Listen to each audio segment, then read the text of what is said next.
Remember that first time you ever went on a date and you brought them to McDonald's? Yep. This is a way better version of that. Gluten-free nuggets Yep. and Bloody Marys. Like, look at that thing. We use the cooked shrimp, so it's all done Yep. for you. What we do is take the tails off, so it's really nice when you pickle them in the jar. So we have peppers, and then you want to save this juice. You can dump those right in here. Local much is vodka that? from Saratoga, half a cup of vodka, half a cup of sugar. Mancini's fiery mix-up. You want to make sure you use something glass. You're going to put these shrimp and peppers in here.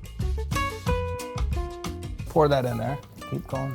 And you're good. And that's your beautiful garnish for your Bloody Mary. 1 pound of ground chicken, baking soda, Baking soda. some of the Mancini's for the rescue. 2 teaspoons, a little bit of soy sauce, and then a little bit of oil. Chickpea flour, and then a little bit of potato starch to it. Mix it up. Yep, mix it up. There we go. Leave that in the fridge overnight. And this is what they look like. If you try this in an air fryer, it's gonna start to blow up. They'll get to golden brown. Couple minutes. I love this sizzle. Everything bagel The seasoning. Miss Sydney's cup. Saratoga, local vodka, pick 6. This is our Bloody Mary mix, our 3 sisters. Who doesn't love a Slim Jim and some chicken nuggets, right? Put that in there. Mix it up. Beautiful. Okay. Now we put some celery just to make our heart feel good. Put that in there. Make us feel good about that. There we go. Got to support the dairy farmers. We have 1 pickled shrimp with lime, And another one with lemon. And one with lemon. You make these beautiful kebabs. Cheers. No, there's like Galentine's. There's like Galentine's. Brolentine's. Look at this It's a thing. new thing, Brolentine's. Beautiful.